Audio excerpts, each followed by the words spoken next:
Yo guys, welcome back to another video. Today I'm going to be breaking down UFC Fight Night Emmett versus Vallejos. I'm going to mainly just be talking about the main event, but I'm also going to go over some other fights on the card, give my predictions on them, but I'm mainly going to talk about the main event. I want to start off by saying that this isn't only... I really like this matchup. I really like this matchup of a main event of a fight night. I think it's a very good matchup. The card overall, I would say, is actually not that bad either. There's a lot of pretty well-known names in the UFC, and some prospects as well. I overall think it's an okay card. The main event, like I said, is very intriguing to me. I really like the matchup. I think this is good matchmaking. It's a classic veteran versus young up and comer. So let's just go straight into it, man. I think that I'll start off by giving my path to victory for Josh Emmett. I think Josh Emmett in this fight needs to be the aggressor, right? He needs to be the aggressor. He needs to put Kevin Vallejos. He needs to get him backed up to the fence. Does not allow Vallejos to to be the one that is coming forward as well. Kevin Vallejos, though, is a very good counter striker, very good counter puncher. He he is solely pretty much a counter puncher. But I say that because Josh Emmett going backwards is worse than him going forwards. And that's shown in his previous fights, the one against Ilya, the one against Lerone Murphy as well. He had so much more success against Lerone Murphy going forwards. And I know it's crazy to say because Kevin Vallejos, like I said, is mainly a counter puncher, very good counter puncher. Slip to the outside, uppercut, right hand, whatnot. And Kevin Vallejos has, I'm gonna say as well, Kevin Vallejos is one of the most one of the most exciting prospects, and a guy coming from Argentina who can really, I think, be the first like massive superstar to come out of Argentina in the UFC. Kevin Vallejos is extremely good, and he is at this level 100%. He showed that in not only the fight against Giga Chikadze in an amazing performance, but also the fight against John Silva in the Contender Series. I believe he was only 21 years old when he had that fight as well, and just an extremely competitive fight, extremely competitive. Yeah, man. I know that he's at this level. He is at this level 100%. But going back to what I said before, I think Josh Emmett has to go forward. Even though I think Josh Emmett to win this fight, he's gonna have to take risks one way or another. You either take the risk of fighting off your back foot and looking for counters as well, like he did against Ilya, and had a bit of success late, like in the fourth round against Ilya. But even against Lerone Murphy, he Josh Emmett always has these split second moments where he's looking to counter when he is on his back foot, and he'll look to land like a nice left hook or again like an overhand right, but he'll miss a lot of the time because he telegraphs a lot of his punches when he is trying to counter punch, and that's what I mean. It's a risk. They're both risks for Josh Emmett. I think, if I'm being completely honest, the only way that I see Josh Emmett winning this fight is by him having to take risks one way or another. He's going to either have to choose to fight on the front foot or the back foot. They both pose risks because if you're going forward against Kevin Vallejos, you're going to have to be ready to be counterpunched as well. Same thing, vice versa. Same thing, reverse. Josh Emmett is very willing to exchange on the inside in the pocket in boxing range as well. He just, I feel that he doesn't, when he has success, he'll knock you out. 100%, he'll knock you out. But I also think one thing that would really benefit Josh Emmett in this fight would be to feint more. To feint more, to try to bait Kevin Vallejos to counterpunch and punch in between that, if you know what I mean. He's going to have to find those split second moments in between feigning like I said, I think him feigning and baiting Kevin Vallejos to counter is going to be a lot, very, very beneficial. But it's just something that he hasn't really done in his previous fights. Against Ilya, he didn't really feint that much, and I think it was a bit of a, it made him get hurt even more. Against Lerone Murphy, doesn't really feint that much. I keep bringing up the Ilya Topuria fight because streets are calling Kevin Vallejos Ilya Topuria 2.0, and I see some similarities. I think it's a bit crazy to say at the moment because Ilya Topuria is, in my opinion, best fighter in the world. Yeah, I mean, I see some comparisons with Ilya Topuria. I see, again, purely a boxer in a boxing stance. Um, has really nice body head combinations. Has big time power, pretty good speed, nice counterpuncher. Nice upper body movie, nice upper body movement, head movement. There is similarities, um, but yeah. I mean, but going back to what I said about Josh Emmett, he is he is extremely tough to put away. Extremely tough to put away. Hard guy to knock out. Yusuf Zalal in his last fight submitted him, but the last time Josh Emmett was knocked out was against Jeremy Stevens back in 2018, I believe. 2018, when it was that nasty, that absolutely nasty shots at the end of the fight that literally broke Josh Emmett's face. But man, just even watching the fight back with him and Ilya Topuria, it showed me that this guy is just an absolute freak in terms of like the amount of damage that he can take and still continue to be game. That's another thing as well. Josh Emmett is always extremely game all the time. Never gives up ever. And Ken Vallejos is a guy who's coming off of big knockout wins on the Contender Series in his debut in the UFC. He had one decision in between, which was a pretty good fight as well. Giga Chikadze and a good spinning back fist knockout. Josh Emmett is not an easy guy to knock out. And I think it's something that needs to be said because it is an interesting point. But like I said, for me, path to victory for Josh Emmett, he's gonna have to go forward and look to land a big shot and when he's back when he has Kevin Vallejos backed up to the fence. And it's gonna be dangerous for him as well. But like I said, there's no other way I see him winning this fight. He's gonna have to take a risk one way or another. Whether that's you're exchanging it against the fence or you're looking to counter off your back foot. Either way, I'll go to my path to victory for Kevin Vallejos now. Kevin Vallejos, like I said, very big counter puncher, packs a punch, has a lot of power.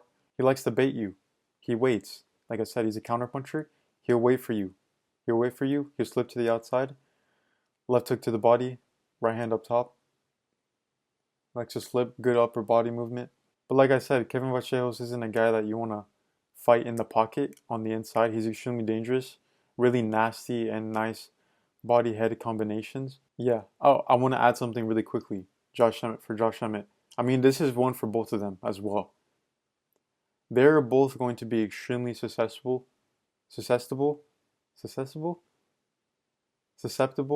to leg kicks, to the calf kicks. They're both there. They both have that low stance. Kevin Vallejos is purely a planted boxing stance. That's one thing as well with the comparisons of him and Ilya Topuria. Their footwork is not the same at all.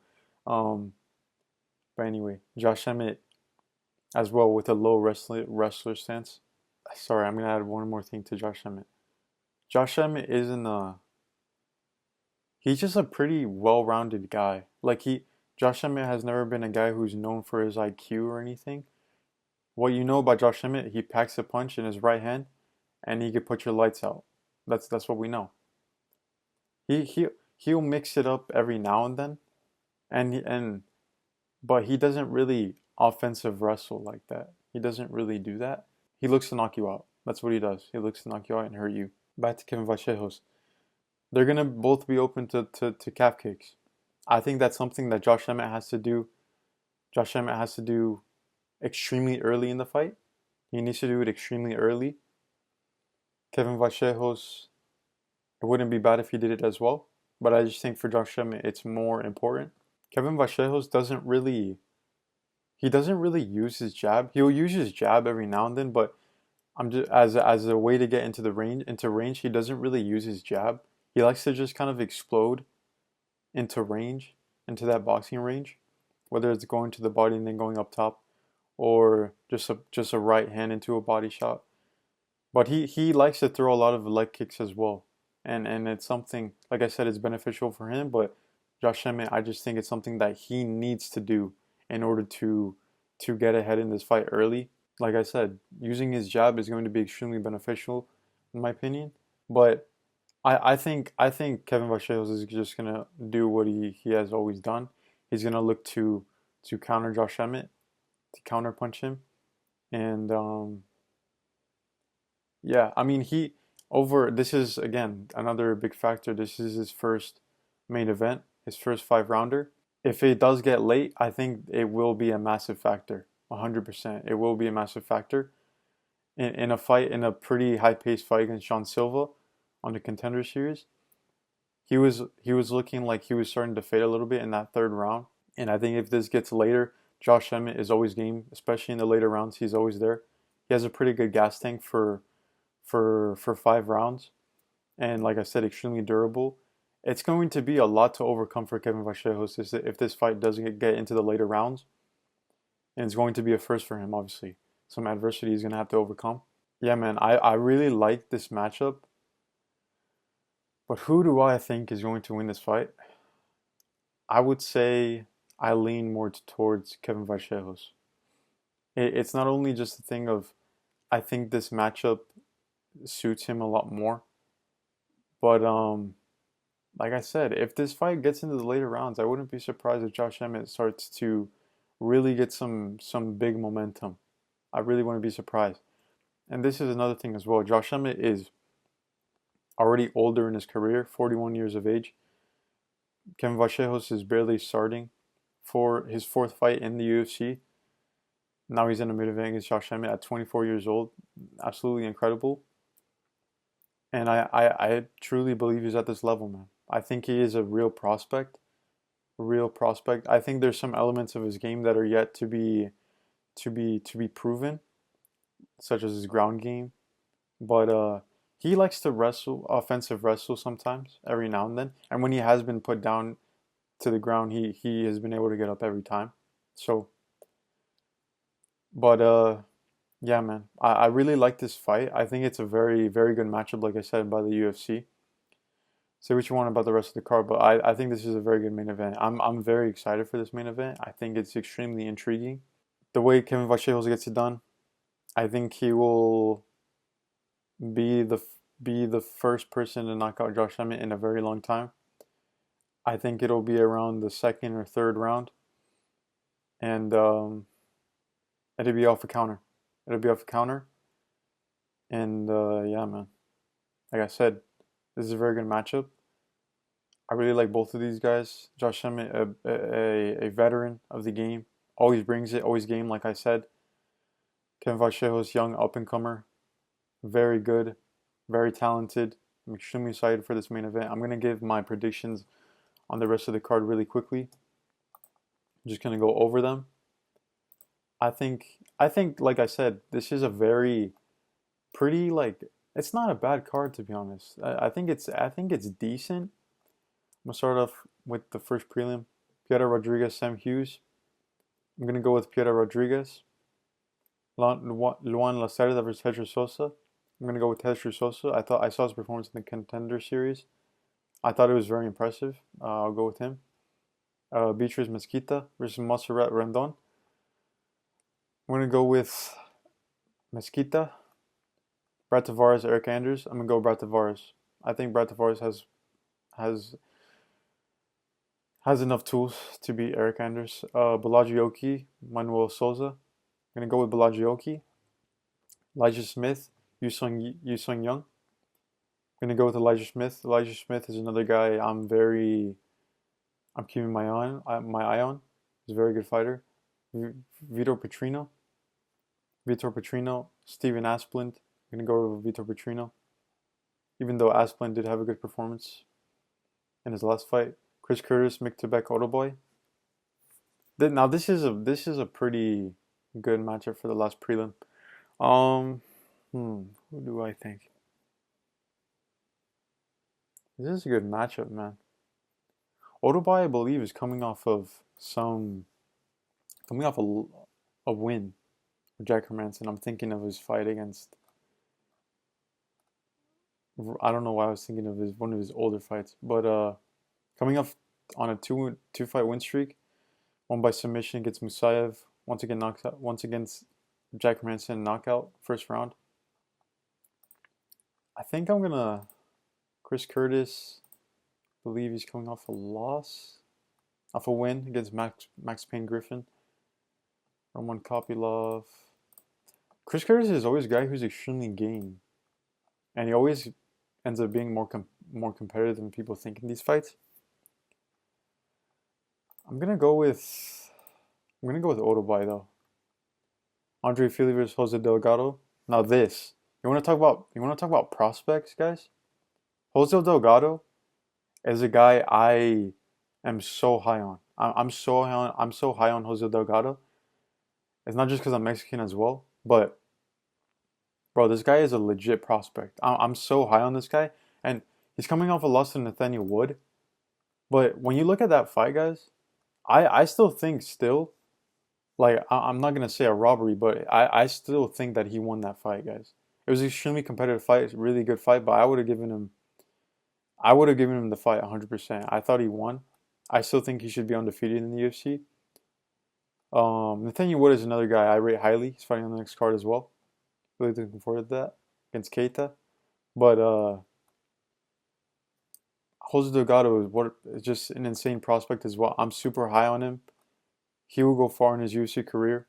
He will go very far. I'm picking him to beat Andre Fili. Um, oh, sorry, I skipped over some. Charles Johnson, Bruno Silva. This is a very good matchup as well. Very, very good matchup as well. Um, I'm gonna go with Charles Johnson. It's gonna continue to be a thing where Charles Johnson just beats beats everyone else but the future champions. I'm just kidding. But Charles Johnson will beat Bruno Silva, I believe. But that's a very good matchup, like I said. Ion Cutelaba, Umar C. I'm gonna go with Umar C. Um, Marwan Rahiki, Harry Hardwick. Ooh, this is a good matchup too. Harry Hardwick came in short notice in his last fight against Fernandez. I remember that fight, leg kick massacre.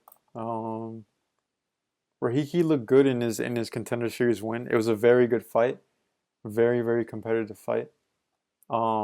Crazy fight as long as it lasted. Ooh, that's a very good matchup. A very good matchup. I actually don't know, but I really like the matchup though. I really do. I'm gonna go with Harry Hardwick. Andre Fili, Jose Delgado, like I said, Jose Delgado I'm extremely high on. He'll get it done. I think by finish as well. Menelemos, Julian Robertson. I'm gonna go with Julian Robertson. I'm gonna go with Julian Robertson. In a main event, like I said, I'm gonna go with Kevin Vallejos. I think he's a real deal. Um, World Championship level, I don't know yet. But like I said, I think Kevin Vallejos, second or third round knockout, is gonna be the first guy to knock out Josh Emmett in a very long time. Um, but I'm just excited to see this fight, man. I'm extremely excited for this fight. Like I said, I love the matchup once again. But I like both of these guys. Look forward to an extremely good fight. And yeah, man, those are my predictions. Thank you for watching. Let me know in the comments down below your predictions for the main event and some of the other fights on the card. Yeah, man, I'll catch you guys in the next one. Thank you for watching once again. Thank you. Peace.